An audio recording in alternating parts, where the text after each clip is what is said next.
seperti terjadi berkaca di tahun 2019 ataupun dalam pilkada 2020 lalu begitu. Anda menyoroti terkait dengan dinamika yang terjadi di media sosial, apalagi ini beberapa isu, beberapa sorotan terkait dengan pendaftaran capres dan juga cawapres ini seperti apa, Mas Setiaji? Baik ya, kalau kami di Mavindo fokusnya adalah bagaimana kita mendeteksi penyebaran disinformasi dan hoax ya, yang merupakan salah satu indikator tentang situasi ya politik di Indonesia. Jadi pasca pandemi COVID-19 ini kan berbagai macam isu-isu yang tidak benar itu sudah bergeser sepenuhnya ke isu-isu politik. Jadi saat ini yang kita temukan dari 1.731 hoax yang Mavindo deteksi dari berbagai kanal media sosial, itu 54% itu terkait dengan isu politik. Paling banyak masih terkait dengan isu-isu yang mendelegitimasi kubu-kubu yang berkontestasi, baik itu kandidat, partai politik, pendukung. Namun juga kita juga sudah mulai melihat adanya beberapa hoax ya, yang mencoba untuk mendelegitimasi penyelenggaraan pemilu. Jadi termasuk lembaga pemilu ataupun juga ekosistemnya. Jadi ini kita prediksi sesudah nanti ada penetapan calon, itu situasi media sosial pasti akan lebih hangat lagi ya, karena sekarang ini juga sudah mulai cukup panas, berbagai macam isu-isu yang cukup menarik perhatian masyarakat, itu juga saat ini banyak dikonsumsi ya, termasuk di dalamnya berbagai konten-konten berupa video-video. Jadi platform media sosial kita saat ini praktis dibanjiri dengan banyaknya hoax yang boleh dikatakan menambah ricuh atau menambah kisruh gitu ya, suasana kedamaian kita menjelang pemilu 2024. Ya, Mas Setiaji, sebelum saya akan ke Mbak Amalia dan juga Pak Ono begitu, artinya apa sih sebetulnya yang membuat pesta demokrasi ini selalu dihiasi dengan berita-berita bohong atau hoax atau disinformasi begitu, ataukah memang karena persaingan antara kontestan ini semakin menguat dan juga memiliki banyak sekali pendukung yang fanatik dari masing-masing calon, atau seperti apa yang Anda amati di setiap gelaran kontestasi? Tentunya sebaran berita hoax selalu banyak dan juga tentunya berita-berita disinformasi, politik identitas, politik sara dan juga ujaran kebencian. Mas Setiaji. Ya, saya rasa terkait dengan isu digital dikaitkan dengan pemilu, itu adalah fenomena global ya, jadi tidak hanya dialami oleh Indonesia. Kalau kita lihat misalnya di negara-negara yang maju, yang katakanlah demokrasinya lebih duluan daripada kita, itu pun juga mengalami masalah yang sama. Hanya kalau kita lihat di Indonesia, problemnya itu yang menjadi masalah adalah ketika kemampuan literasi digital dalam konteks berpikir kritis dalam bagaimana kita menyaring informasi di media sosial itu bertemu dengan adanya ketidakpercayaan antar kelompok-kelompok yang berbeda, kemudian juga antar pendukung-pendukung yang saling mungkin mencoba untuk saling berdebat gitu ya di media sosial, tetapi yang digunakan adalah informasi-informasi yang belum tentu benar, sehingga itu menambah parah situasi. Nah, jadi kalau kita lihat akarnya tentu terkait dengan dari sisi internal kita itu adalah kita memang masih butuh banyak belajar tentang bagaimana membaca informasi dengan baik di dunia digital. Yang kedua adalah tentang yang lebih krusial lagi adalah kita perlu mempertanyakan kerukunan kita di era digital ini sebenarnya sebaik apa gitu. Nah, dua hal itulah sebenarnya literasi digital dan kerukunan yang kalau kita tidak bisa menyiapkan dengan baik itu ya, itu akan menjadi salah satu titik di mana kemudian informasi-informasi yang tidak benar itu bisa menggesek emosi kita menjelang pemilu 2024. Oke, saya akan langsung bergeser ke Mbak Amalia sebelum saya akan ke Pak Ono. Mbak Amalia, tadi yang terpenting sebetulnya literasi. Tapi kalau misalnya literasi tidak dibarengi dengan regulasi, dengan peraturan, begitu, khususnya Bawaslu ataupun juga penyelenggara lain seperti KPU juga yang harusnya mengatur begitu terkait dengan kampanye di media sosial ini. Apa yang Anda soroti, Mbak? Berkaca dari tahun 2019, 2020, polarisasi begitu tajam begitu. Apa yang seharusnya diatur untuk bisa mengatur kampanye di media sosial yang tentunya sehat dan juga literasi juga dibarengin penting begitu, apa yang tadi sudah diungkapkan oleh Mas Setiaji. Mbak Amalia. Iya, Mas, jadi memang kita menghadapi pemilu 2024 di mana kondisinya Undang-Undang Pemilu kita tidak direvisi. Maka aturan mengenai kampanye di media sosial sebagian besar itu masih sama dengan pemilu 2019. Nah, di PKPU nomor 15 tahun 2023 tentang kampanye pemilu, itu memang dia hanya merubah 4 hal terkait media sosial. Yang pertama bahwa akun media sosial peserta pemilu yang harus didaftarkan kepada KPU di pemilu 2024 itu jumlahnya meningkat, berjumlah maksimal 20 akun. Di 2019, 10 akun di setiap platform media sosial. Sekarang diatur gitu ya, bertambah menjadi 20 akun. Terus yang kedua, untuk 2024, pendaftaran akun media sosial tersebut paling lambat 3 hari sebelum masa kampanye dimulai. Di 2019 itu 1 hari sebelumnya. Kemudian yang ketiga adalah bahwa formulir pendaftaran akun media sosial itu harus juga disampaikan kepada Kominfo. Di 2019 lalu tidak ada untuk Kominfo, hanya untuk KPU sesuai dengan tingkatannya, Bawaslu sesuai tingkatannya, untuk kepolisian, untuk pasangan calon, partai politik, gabungan partai, dan calon anggota DPD sebagai arsip gitu. Terus yang keempat, yang sebelumnya belum ada di pasal 40 ayat 2, materi iklan kampanye wajib mendapatkan pernyataan layak untuk diedarkan atau ditayangkan dalam bentuk surat tanda lulus sensor sesuai dengan ketentuan peraturan perundang-undangan begitu. Terus di ayat 3-nya di pasal yang sama ada aturan bahwa pembuatan materi iklan kampanye wajib mematuhi etika periklanan. Jadi selebihnya aturannya itu sama. Nah, soal aturan baru bahwa materi iklan kampanye harus mematuhi etika periklanan, pertanyaannya sekarang apakah sudah ada etika iklan politik di media sosial gitu? Kenapa dia harus diatur? Karena karakter iklan politik di media seperti TV, radio, media massa itu sangat berbeda dengan iklan politik di media sosial yang bisa ditargetkan gitu. Kalau iklan di televisi, semua yang menonton channel itu pasti melihat gitu. Tapi kalau iklan di media sosial, di Facebook misalnya, itu bisa menarget user dengan kategori khusus gitu yang pesannya tentu bisa jadi berbeda dengan kategori user lainnya. Jadi belum ada detail lebih lanjut mengenai apa saja sih norma etik dari iklan politik di media sosial gitu. Nah, selain itu juga di PKPU kampanye pemilu ada juga aturan lain yang sebetulnya masih ambigu gitu karena diatur sama persis bunyinya seperti di Undang-Undang Pemilu yang sebetulnya tidak kompatibel dengan karakter media sosial. Misalnya soal bahwa pelaksana kampanye pemilu itu harus melakukan penutupan akun resmi media sosial pada hari terakhir masa kampanye pemilu. Nah, evaluasi dari pemilu 2019, sebetulnya penyelenggara pemilu kita di bawah terutama itu kebingungan gitu. Apa sih makna dari menutup akun resmi media sosial gitu. Dan sekarang di PKPU yang baru ini tidak dijelaskan juga maksudnya apa. Apakah maksudnya akun itu tidak boleh lagi memposting sesuatu atau di shutdown atau di hide gitu ya sehingga tidak terlihat lagi oleh publik atau seperti apa. Nah, ini yang hal-hal yang seperti ini gitu ya yang tidak diatur oleh KPU di dalam PKPU dan sebetulnya perlu juga tuh diatur hal-hal seperti itu. Nah, kemudian apalagi tadi yang harus diatur sebetulnya kita tidak hanya menginginkan peraturan yang hanya membatasi misalnya jumlah akun resmi dari setiap peserta pemilu atau daftar akun resmi juga diserahkan kepada Kominfo gitu ya atau yang tadi saya sebutkan. Tetapi kita perlu misalnya bagaimana kita bisa mengatur kode etik berkampanye di media sosial, bagaimana tanggung jawab dari platform media sosial gitu. Karena ketika kita bicara soal media sosial, teman-teman, kita bicara juga soal aktor yang memproduksi dan yang memproduksi informasi, kemudian usernya juga tata kelola media sosialnya gitu. Itu yang tata kelola media sosial itu yang seharusnya bisa diatur juga oleh KPU di dalam KPU atau karena waktunya memang sudah tanggal 28 November nih kita akan memulai kampanye resmi gitu. Sebetulnya KPU atau Bawaslu sebagai penyelenggara pemilu bisa memulai untuk kita bikin yuk bareng-bareng co-regulation, aturan kode etik yang bisa ditaati, dipatuhi oleh peserta pemilu juga platform media sosial. Mungkin itu Ya, Mbak, artinya belum terlambat ya kalau misalnya aturan-aturan ini atau PKPU-nya masih akan bisa dibahas begitu sambil prosesnya berlangsung sebelum masa kampanye berlangsung begitu Mbak Amel ya. ya, tetapi kode etik tidak dimasukkan di dalam PKPU kampanye ya, Mas. Kode etik, misalnya kita lihat kasusnya Australia atau kasusnya Thailand, itu adalah aturan yang dibuat, yang disepakati oleh partai politik, oleh penyelenggara pemilu, juga oleh platform media sosial secara bersama-sama. Bagaimana kita mau berkampanye secara sehat di media sosial untuk pemilu ini, begitu, Mas Jaya. Baik, saya akan ke langsung Pak Ono. Pak Ono, itu beberapa catatan ya dari Perludem dan juga tadi Mas Setiaji menambahkan begitu.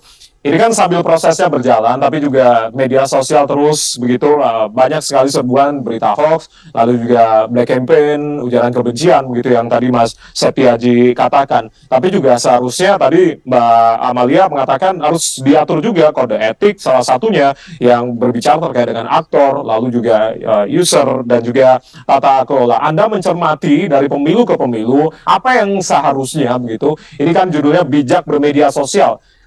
Tata kelola bicara terkait dengan aktor, bicara terkait dengan pengguna ini apa yang harusnya dievaluasi Pak? Apalagi ini pemilu serentak Pak Ono. Seru ini urusannya. Ini jujur dulu ya, di dunia maya ini ada 3 hukum loh, hati-hati. Ada tadi Mbak Amalia, Mas tadi udah mulai ngomong lebih ke arah hukum tertulis ya dari pemerintah. Sebetulnya ada hukum satu lagi, hukum rimba. Hukum tidak tertulis, etika yang sebetulnya tidak tertulis. Satu lagi hukum Tuhan. Nah, kita bisa bermain dengan hukum tertulis, sah, nggak masalah. Cuma hati-hati di media sosial, di internet itu kadang-kadang kita melupakan. Kan tadi yang harus daftar dari partainya. Lah kalau fansnya partai nggak boleh posting emang. Nah, seru nih urusannya nih fans ini. Karena dia tidak bisa dikontrol sama Bawaslu segala macam, nggak bisa kontrol fans. Para pendukung nggak bisa dikontrol nih. Nah, terus kalau dia posting sesuatu, terus gimana? Siapa yang ngatur? Terus misalnya gini, ini sorry, saya jadi ini ya, David Advocat. Jadi saya jadi orang jahat misalnya. Saya kasih skenario jahat banget misalnya. Bisa nggak, ini jujur secara teknologi saya gampang banget sih, pura-pura jadi salah satu calon tuh gampang loh. Kita bikin akun calon itu juga gampang banget di media sosial, kan saya enak jidat bikin akun. Nah, itu terus gimana? Terus saya posting. Postingnya nggak usah negatif lah. Postingnya positif, tapi nipu gitu. Ngasih janji-janji surga gitu kan. Nah, itu kan jadi kacau juga tuh. Kayaknya positif tapi ngaco gitu. Nah, Apalagi ya itu ya Pak Ono, yang bisa digunakan juga begitu untuk memanipulasi segala macam gitu. iya betul. Jadi bisa separah itu loh, hati-hati. Jadi kita kadang-kadang berpegangan pada hukum tertulis. Padahal etika segala macamnya itu parah banget dan kita juga nggak bisa mengautentikasi. Ini yang posting bener-bener si calon atau orang pura-pura jadi calon. Apalagi sekarang ada yang namanya deepfake. Saya bisa ngomong, suara saya diganti jadi suaranya salah satu calon. Muka saya bisa diganti jadi mukanya salah satu calon. Tulisan saya bisa diganti pakai tulisan gaya calon tadi. Wah, udah kacau dah sebenarnya. Kalau mau jujur parah. Kalau kita balikin lagi ke undang-undangnya, kita bisa main di undang-undang transaksi elektronik sih sebenarnya. Kalau kita posting nipu segala macam, bisa ditangkap segala macam. Yang susah adalah mencari barang buktinya. Susah itu. Jadi sebenarnya jujur, Baik, ini minta maaf saya bikin pusing ya. Minta maaf saya bikin pusing. Jadi ya betul yang dibilang sama Mbak Amalia, ya betul Mas Setiadi bener, nggak ada yang salah. Cuman tolong diingat, ini setannya gede banget di sebelah sini. Gitu Mas. Sorry, gua Rasa-rasa tantangan juga semakin banyak. apa Ya, itu? baik. Nanti kita masih akan diskusi bersama dengan Mas Setiaji dari Mavindo, Mbak Amalia Sari dari Perludem, dan juga Pak Ono, pakar IT nasional. Usai jeda kita akan kembali, tetap bersama kami di Dialog Indonesia Bicara TVRI. Kami kembali saat lagi.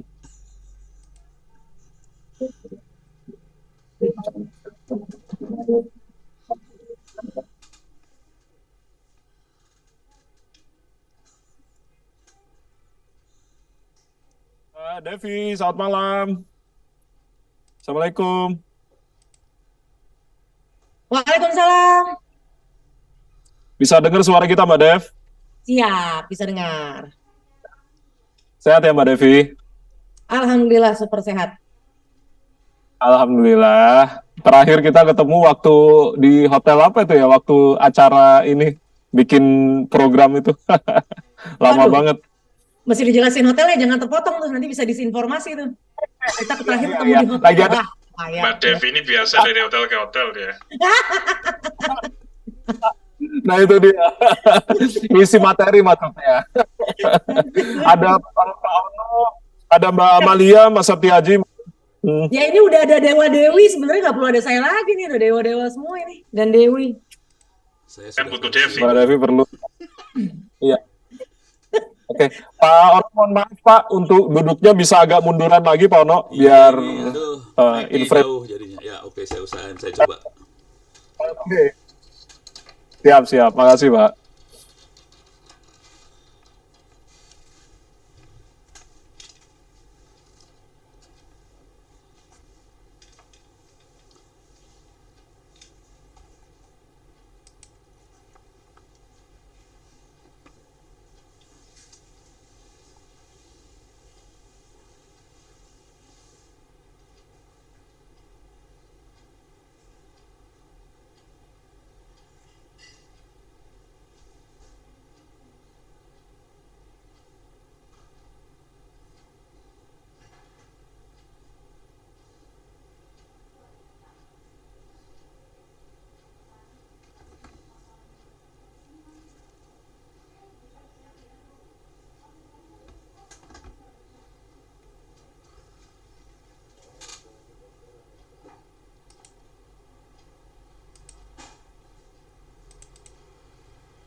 Bijak bermedia sosial jelang pemilu 2024, situasinya semakin menghangat, apalagi ini menjelang pemilu 2024 dan juga masa penutupan pendaftaran dari Capres dan juga Cawapres. Sudah bergabung bersama kita di diskusi malam hari ini di Dialog Indonesia Bicara TVRI, Mbak Devi Rahmawati, pengamat sosial Universitas Indonesia. Mbak Devi, selamat malam, Assalamualaikum.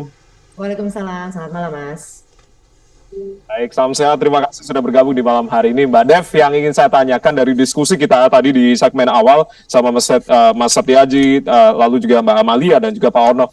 Rasa-rasanya tantangan kita semakin banyak nih ya di pemilu 2000 di media sosial di dalam jelang pemilu 2024, tidak hanya terkait dengan black campaign lalu juga hoax, tapi juga ternyata teknologi yang semakin berkembang, ada deepfake, lalu teknologi AI yang juga tentunya harus patutnya kita cermati bersama, apalagi dalam menjelang kampanye begitu nantinya. Apa yang Anda amati ini juga terkait dengan pemilih pemula, atau dalam artian 50% pemilih kita adalah generasi muda Indonesia, Gen Z, milenial yang juga aktif dalam menggunakan media sosial.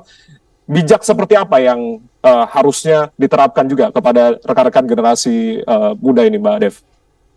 Ya, mungkin tadi sudah sangat sempurna disampaikan oleh para pakar tentang bagaimana salah satu penyakit di era politik yang perlu diwaspadai adalah persoalan hoax.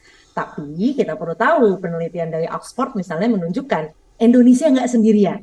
Yang mau saya sampaikan bahwa pandemi COVID mungkin sudah berakhir, tapi pandemi disinformasi atau sederhananya berita bohong itu akan terus ada. Memang sistem pemilu yang sekarang yang diperpendek, kalau 2019 kan 203 hari tuh gitu ya, bayangkan virus itu menyebar sebelum 203 hari dan sepanjang 203 hari bahkan sesudahnya. Sekarang hanya 75 hari. Mudah-mudahan ini juga menjadi satu peluang gitu ya, bahwa mempersempit ruang gerak virus-virus ini untuk menjalar gitu. Nah, tapi yang perlu dipahami bahwa negara sebesar Amerika Serikat saja yang menjadi ayah kandung dan ibu kandung dari semua teknologi ini juga mengalami gangguan bahkan konflik sosial akibat disinformasi. Pertanyaannya, apakah ketika pemilih yang hadir adalah pemilih yang memang sudah lahir di ruang digital, lantas mereka mampu mengendus informasi atau jauh lebih kritis? Banyak penelitian bahkan di negara-negara maju, saya tidak bilang bahwa negara kita jauh lebih buruk, tidak, karena sekali lagi ini pandemi dunia, tidak ada satu negara pun yang lebih baik dari negara lain dalam hal ini, menunjukkan orang-orang yang di level universitas, mahasiswa saja itu bisa terjebak dalam pusaran pasir hisap informasi yang tidak bertanggung jawab. Artinya ini memang butuh waktu lah. Kita mendadak digital ini kan 2020. Kita semua butuh waktu untuk mengenal ragam ruang digital yang sayangnya memang tidak ada gigi mundur.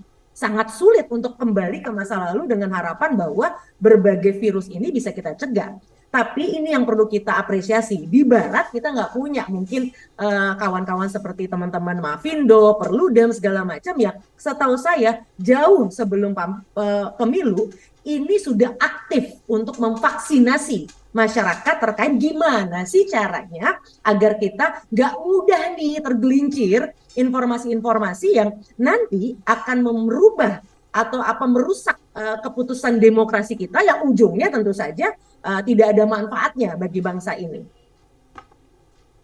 Oke, baik. Itu yang pandangan dari Mbak Devi terkait dengan beberapa hal yang menjadi sorotan, apalagi bijak bermedia sosial. Begitu. Saya akan ke Mas Setiaji kembali. Mas Set, ini artinya berbicara terkait dengan pengalaman kita di tahun-tahun sebelumnya dalam kontestasi pemilu begitu, apalagi media sosial tentunya tadi Anda katakan dipenuhi dengan hoax, lalu juga disinformasi begitu.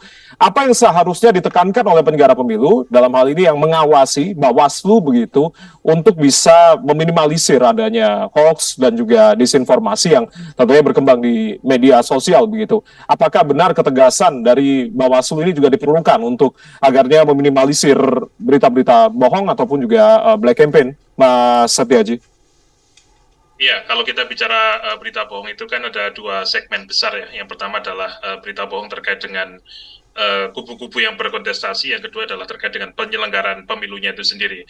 Jadi kalau kita misalnya bicara tentang kubu-kubu yang berkontestasi, itu tentu yang paling banyak harus kita ingatkan justru adalah pelaku-pelaku politiknya, dari partai-partai politiknya, kandidat-kandidatnya, itu yang mereka memang harus kita ingatkan, harus kita tekan supaya mereka tidak boleh menghalalkan segala cara, karena kedamaian kita ini taruhannya.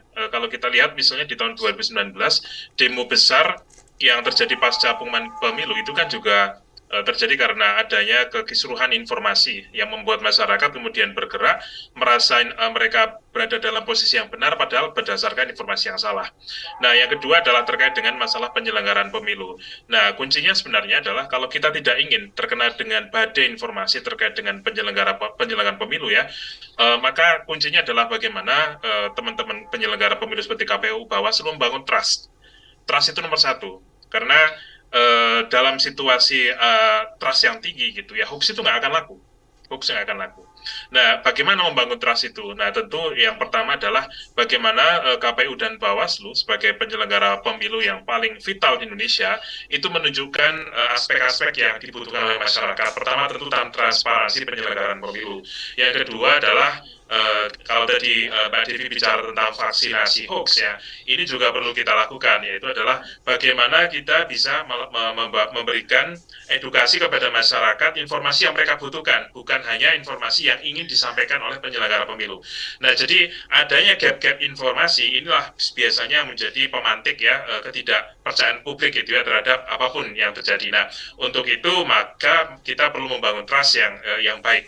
Nah, caranya bagaimana? Nah, ini tentu kita di Mavindo dengan Koalisi Masyarakat Sipil, Perludem dan kawan-kawan mulai tahun ini itu kita merintis aktivitas namanya pre-bugging atau vaksinasi hoax. Jadi kita bekerjasama dengan teman-teman untuk menyisir potensi isu apa saja yang akan muncul dan berpotensi mengganggu kedamaian kita. Nah, itu kita cegah dari sekarang. Nah, kalau seandainya pencegahan itu misalnya lolos ya, karena namanya seperti vaksin, kadang-kadang virusnya tetap bisa masuk. Ketika hoaxnya tetap muncul, maka kita butuh penanganan yang tepat. Jadi penanganan yang tidak merusak kebebasan berpendapat, tetapi juga bisa menjamin bahwa keamanan publik tetap terjaga. Nah, itu yang kita butuhkan adalah komunikasi yang intens antara platform digital dengan pemerintah dan juga bersama-sama dengan komunitas masyarakat sipil. Tujuannya adalah bagaimana ketika ada konten-konten yang kita anggap bermasalah, maka kita tangani bersama dengan asumsi bahwa yang kita akan lawan itu adalah pelaku-pelaku disinformasi dulu.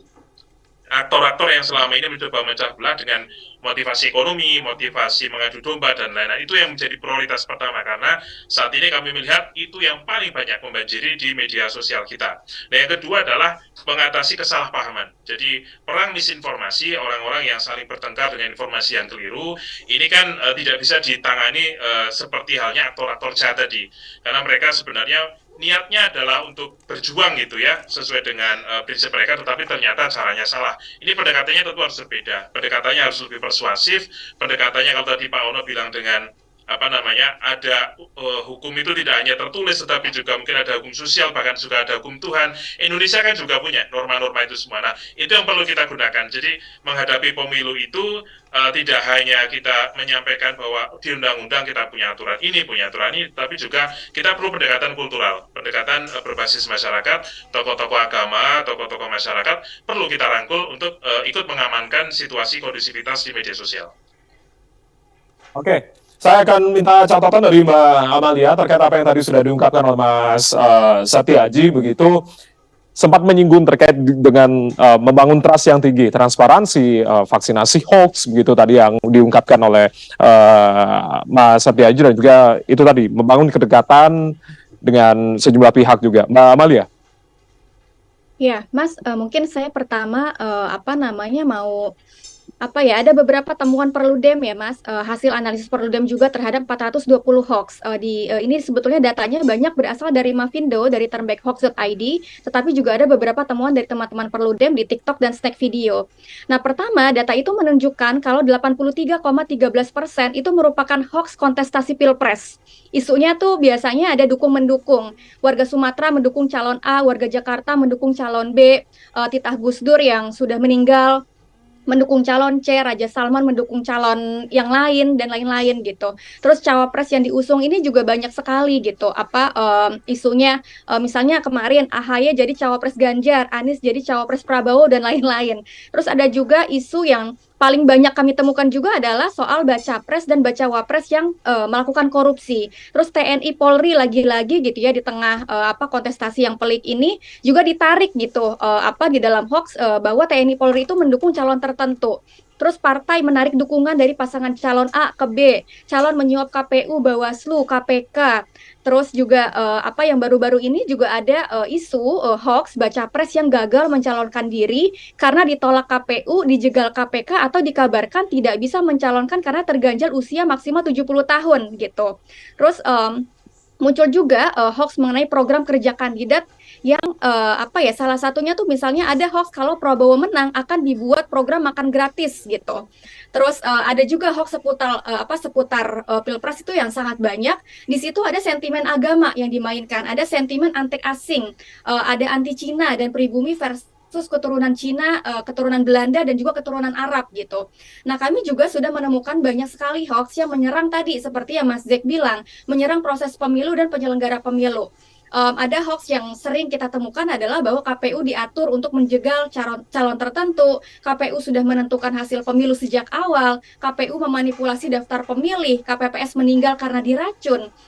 Dan yang terbaru itu sebetulnya ada hoax cincin lancip KPPS untuk merusak surat suara gitu. Jadi ada ajakan tuh di narasinya untuk mengawal TPS, di narasi itu si aktornya meminta agar warga untuk liatin deh kalau ada KPPS yang pakai cincin lancip gitu ya, hati-hati itu bisa untuk merusak surat suara begitu.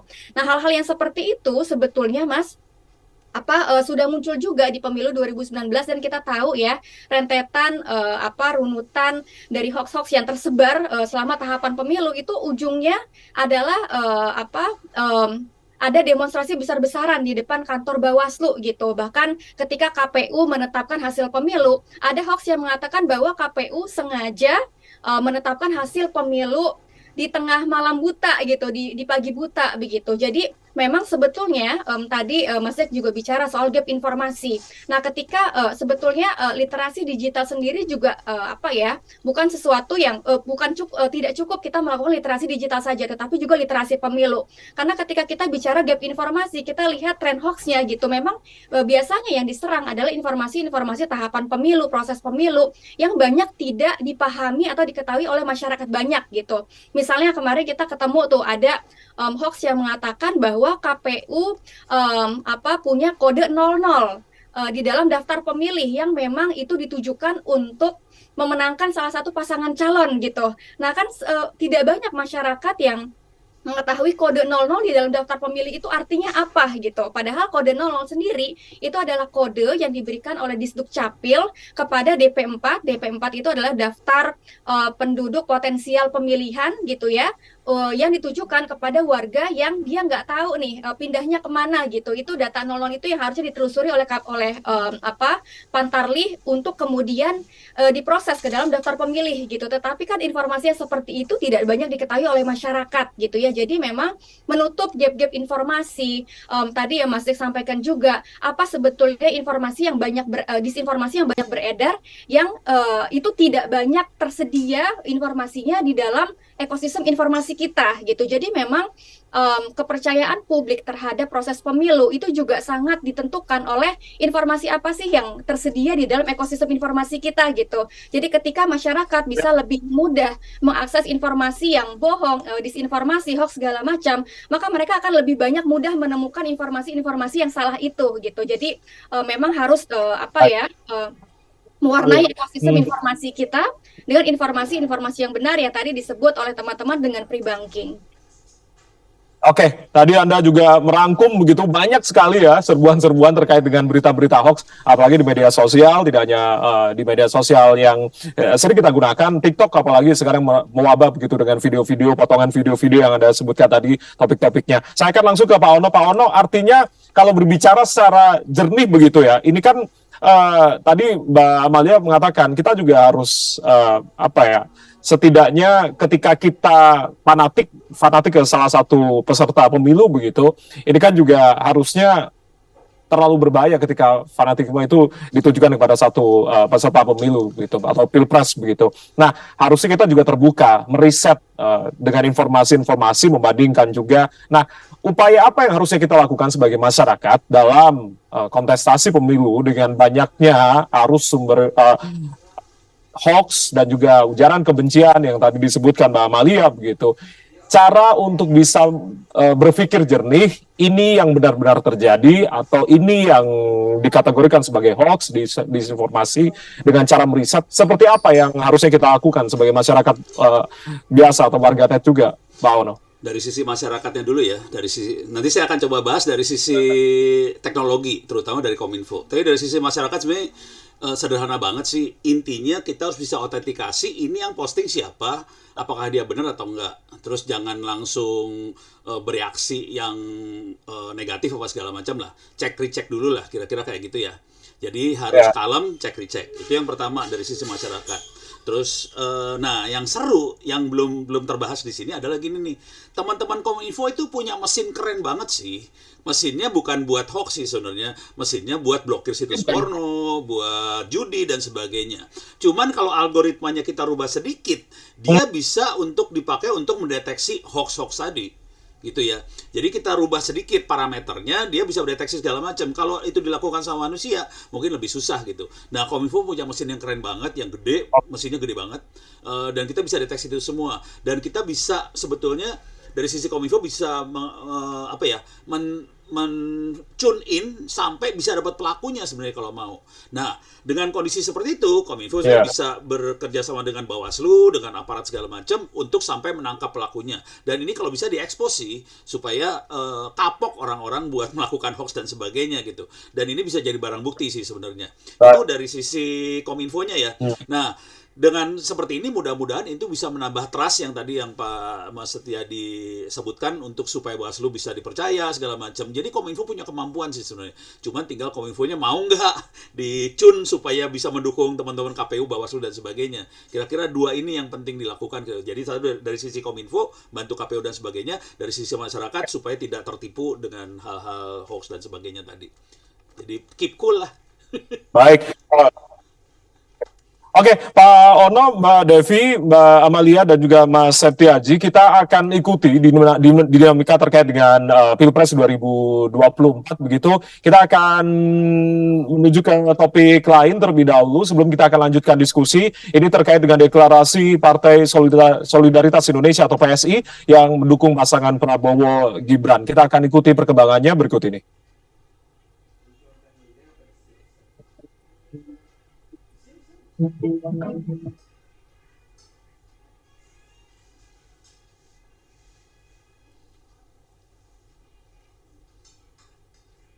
Jadi terima kasih dukungan tersebut.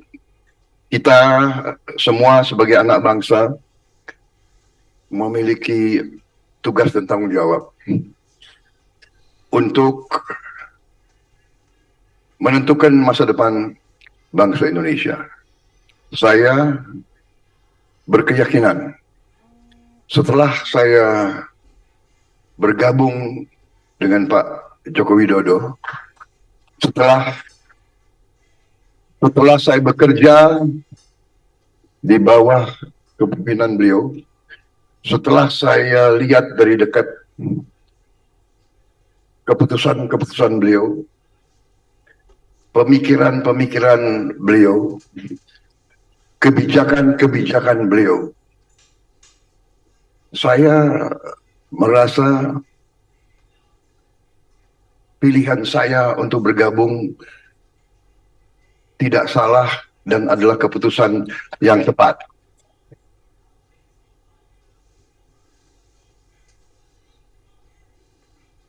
Saya sungguh-sungguh melihat komitmen beliau untuk pembangunan bangsa Indonesia, komitmen beliau untuk membela rakyat miskin di Indonesia. Itu saya lihat, itu saya saksikan, dan itu saya yakini.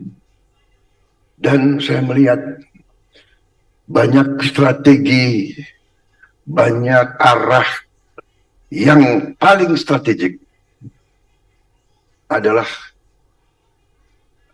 sama, seiring, sejalan dengan pemahaman saya dan pemahaman kawan-kawan saya di Partai Gerakan Indonesia Raya.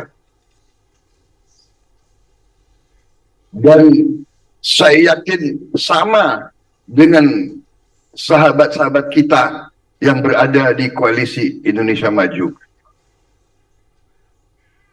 Karena saya kenal mereka lama. Saya kenal mereka lama. Pak Edi Suparno yang mewakili PAN, saya kenal sudah belasan tahun. Pak Yusril, saya kenal puluhan tahun.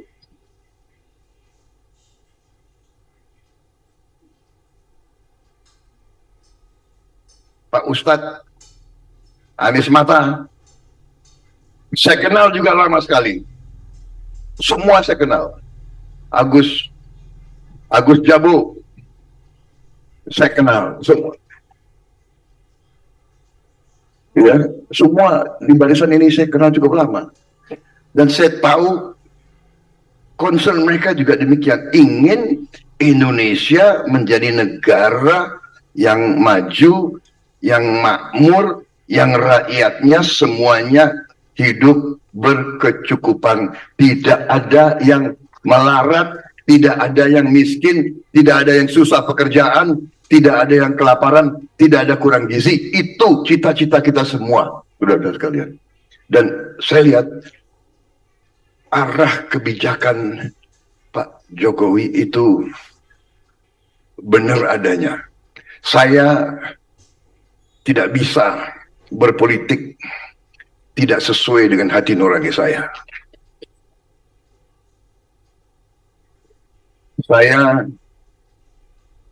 Saya lebih baik nggak jadi apa-apa daripada saya harus bohong kepada diri saya sendiri.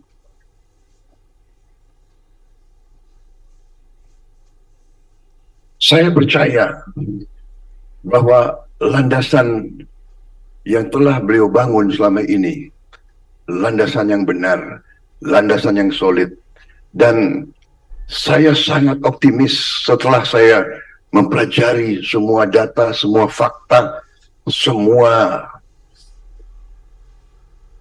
kenyataan, semua bukan statistik yang dibuat-buat. Memang tantangan kita masih banyak, kesulitan masih banyak, kekurangan masih banyak, tetapi arahnya, strateginya, upayanya sudah benar, landasannya sudah benar. Saudara-saudara sekalian,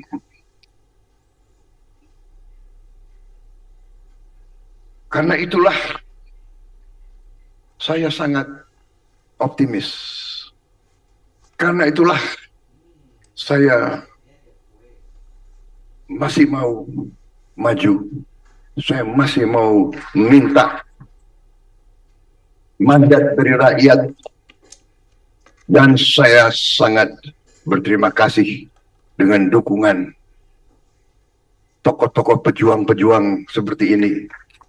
Dan juga dukungan dari generasi penerus, dari generasi muda. Karena generasi muda, generasi penerus adalah masa depan kita. Kami di sini, generasi saya ibaratkan adalah jembatan. Kita adalah jembatan. Generasi saya, generasi kita jembatan. Yang jembatan ini kita persembahkan untuk masa depan Indonesia, untuk anak-anak muda. Kami di sini ingin mengantar generasi baru, generasi muda, generasi yang akan mencapai Indonesia emas, mencapai cita-cita kita, mencapai Indonesia maju, Indonesia makmur, Indonesia di mana tidak ada orang kelaparan, tidak ada anak tidak sekolah, tidak ada anak tidak bisa minum susu, tidak ada keluarga yang tidak bisa berobat dengan baik. Itu cita-cita kita, dan untuk itu kita tidak boleh ragu-ragu. Terima kasih dukungan saudara-saudara.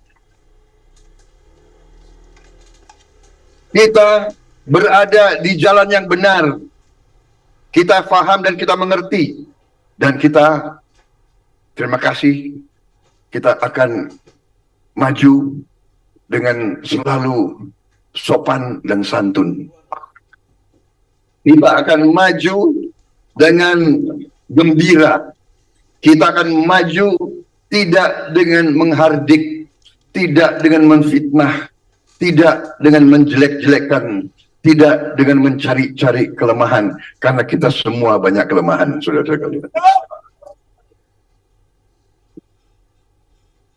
Saya kira jangan terlalu lama ya saya bicara ini.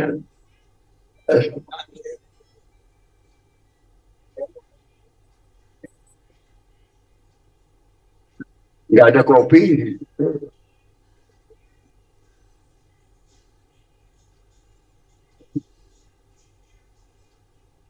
Ada yang mengatakan Pak Prabowo sudah berubah ya, berubah. Sekarang sudah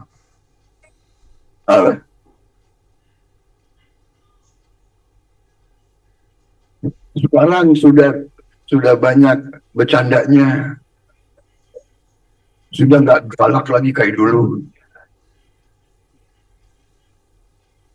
Ya, namanya sudah 2 kali kalah ya.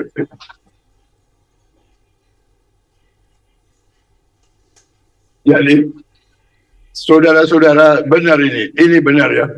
Ini pengalaman hidup. Mau nggak? Gue nggak boleh kan? Aku dibatasi waktu nggak?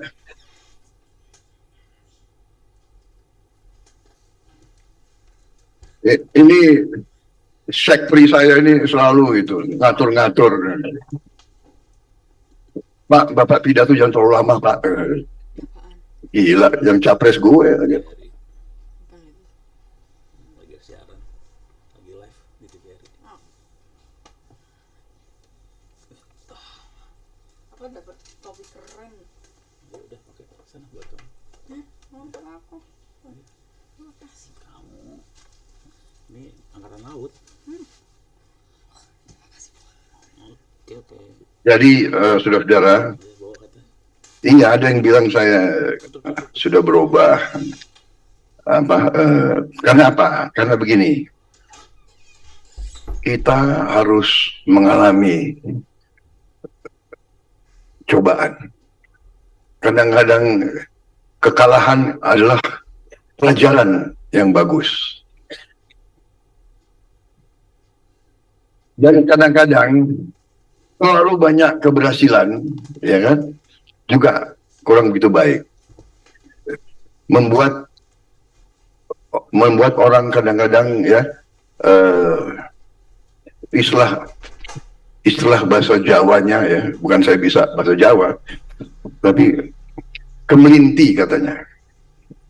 Jadi saya waktu masih muda, sekarang agak muda, ya kan.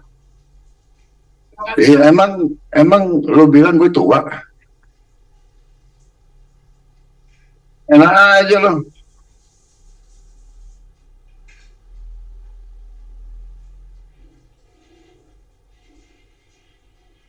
Jadi apa? Gemoy. Apa itu gemoy itu? Jadi benar ini, jadi aku waktu muda dulu itu, jadi saya tuh merasa memang mungkin yang Maha Kuasa itu mau kasih pelajaran kepada saya. Prabowo, ya kan? Kok kira kau hebat ya? Nih, gue kasih utang. Lagi ngecek gue, ini gimana reaksi gue, kan gitu. Ternyata itu, saya jadi mendapat banyak suatu hikmah.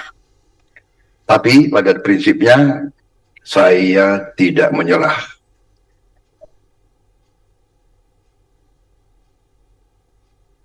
Saya tidak pernah mau putus asa. Saya belajar, tapi selalu fokus saya adalah pengabdian kepada bangsa dan rakyat Indonesia. Dan karena saya lihat Pak Jokowi juga berpikir, berbuat, bertindak selalu untuk kepentingan bangsa dan rakyat Indonesia.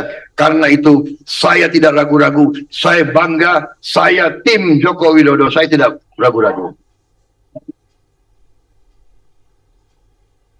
Kadang-kadang bangsa Indonesia ini sulit menghargai bangsa sendiri. Ya kan? Kita tuh kadang-kadang tidak bangga dengan bangsa Indonesia sendiri. Pemimpin kita kurang hargai, ya kan? Ini sesuatu yang harus kita koreksi. Ya, kita harus belajar menghargai siapapun kita hargai. Itu pelajaran yang saya terima selama karier saya di tentara. Seorang prajurit siap mati untuk Republik ini. Prajurit siap mati. Masa kita ucapan terima kasih pengabdianmu, terima kasih dedikasimu, terima kasih disiplinmu. Dan kalau dia gugur, kita terima kasih ke orang tuanya dan kepada anak. Kenapa ucapan terima kasih kita ini kadang-kadang sulit? Pemimpin kita berbuat yang baik, kenapa kita sulit untuk mengakui? Saya nggak mengerti. Saya heran kadang-kadang ya, apalagi maaf politisi politisi di Indonesia kadang-kadang agak aneh juga. Jadi makanya saya sampai sekarang saya masih belajar politik di Indonesia. Pagi tempe, siang udah tahu, sore jadi jadi gaduh-gaduh, gak jelas, bingung saya, ya kan? Kasih tangan, berjuang kita, pindah kita.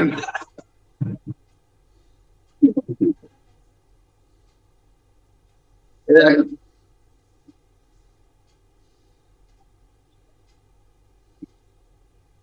Dan begini ya, seharusnya bangsa Indonesia itu, saya dapat pelajaran dari ini boleh ya, enggak Mas Kaisang?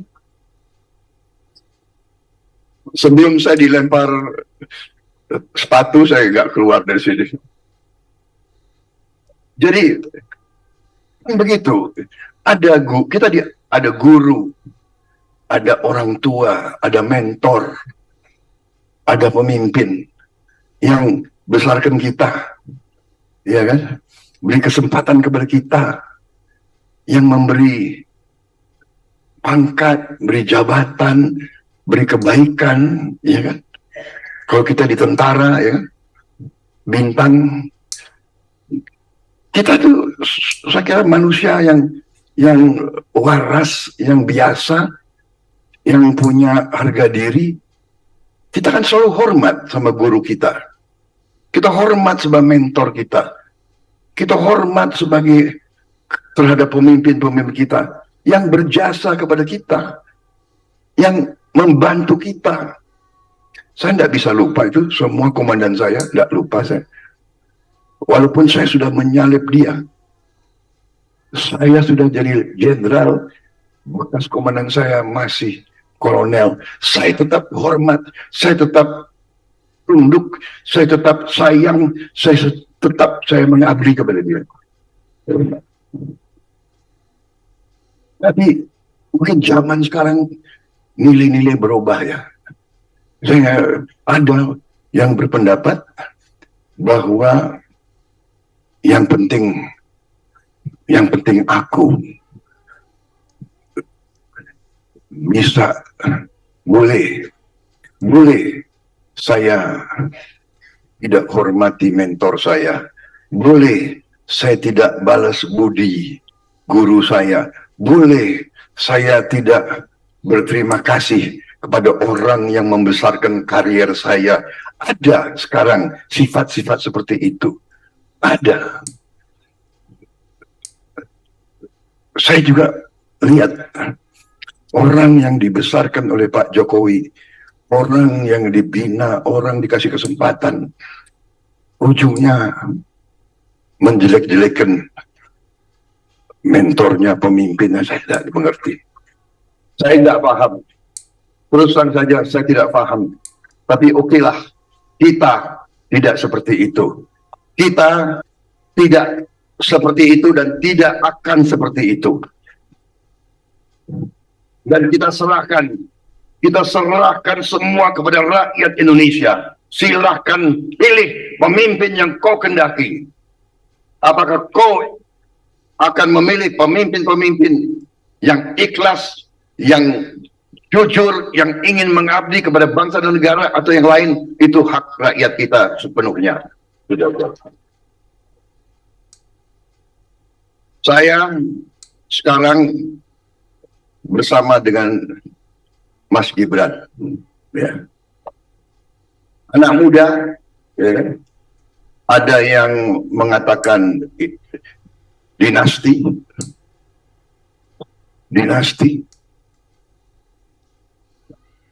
politik, dinasti apa? Ya, di politik dan di sebuah bidang kehidupan, ya dinasti itu biasa. Saya selalu mengatakan, saya kemana-mana, orang bilang Prabowo ya itu anaknya Sumitro. Benar. Untuk cucunya Margono. Benar. Tapi nilai saya dengan apa yang saya buat untuk bangsa negara saya. Dan begitu. Saya berterima kasih. Saya berterima kasih kepada bapak saya dan kepada eyang saya. Saya berterima kasih. Mereka telah mendidik saya untuk cinta bangsa dan negara Republik Indonesia. Sekarang, kalau ada seorang putra ingin berbakti, ingin mengabdi, dia cari masalah, dibilang ini, dibilang itu. Terlalu muda. Tahu-tahu saya juga dibilang terlalu tua. Yang satu terlalu muda, yang satu terlalu tua. Jadi yang benar yang mana? Enak aja, yang benar lo aja berarti, ya kan? Kalau lo boleh, kalau kita nggak boleh, enak aja, ya kan? Jadi saya kira sudahlah, biarlah mereka seperti itu. Yang penting kita fokus kepada tujuan kita, program kita. Kita punya sasaran yang jelas. Rakyat harus tahu. Rakyat harus tahu bahwa kita bertekad untuk memperbaiki kehidupan seluruh rakyat Indonesia. Salah satu jalan adalah strateginya Pak Jokowi.